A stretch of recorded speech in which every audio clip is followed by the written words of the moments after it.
যে খবরে নজর রাখবো, চিফ হুইপ বদল চেয়ে স্পিকারকে চিঠি দিল মমতা তৃণমূল। ফিরহাদের বদলে মদনকে চিফ হুইপ করার আর্জি।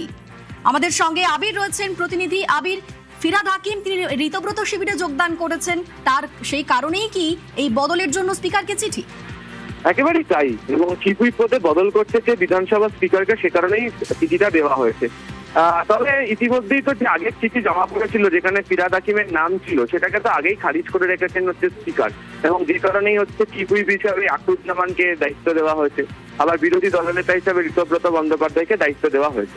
কিন্তু যেহেতু কোর্টে মামলাটি চলছে এবং কালীঘাট মঞ্চে তৃণমূল কংগ্রেসের বক্তব্য যে তারা ওই বিরোধী শিবিরকে তারা মানছেন না, তাদের বক্তব্য যে পরিষদীয় দল তৃণমূল কংগ্রেসের, যেটা মমতা বন্দ্যোপাধ্যায়ের চেয়ারপারসনের নেতৃত্ব হয়েছে, ফলে তারা যে বিষয়টাকে নিয়ে আবেদন করবেন এবং সে কারণে তাদের তরফ থেকে চিঠি দেওয়া।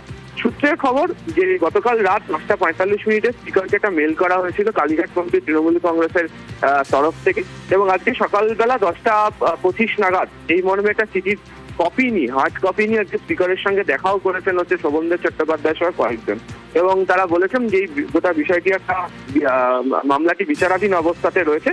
যখন তাদের তরফ থেকে পাল্টা বলা যে যখন মামলাটি বিচারাধীন অবস্থায় রয়েছে তখন বিরোধী দলের নেতা তো স্থির হয়ে গিয়েছে, ফলে এক্ষেত্রে দাঁড়িয়ে কেন তাদের এই দাবি মান্যতা হবে না। যদিও বিধানসভা সচিবালয়ের তরফ থেকে তাদেরকে পরিষ্কার করে বুঝিয়ে দেওয়া হয়েছে যে 2/3 মেজরিটির ভিত্তিতে স্পিকার সিদ্ধান্ত নিয়েছেন, এবং কলকাতা হাইকোর্টের সিঙ্গেল বেঞ্চের অর্ডার কি ছিল, ডিভিশন বেঞ্চে তারা গিয়েছেন এবং সেখানে মামলাটি চলছে। তবে তারা চিঠির অংশটি তারা গ্রহণ করেছেন বা মেলটি সম্পর্কে তারা রেখেছেন, কিন্তু কোনো সিদ্ধান্ত গ্রহণ করা হবে কিনা সে বিষয়ে কোনো উত্তর তাদেরকে দেওয়া হয়নি। সঙ্গে থাকো আবির।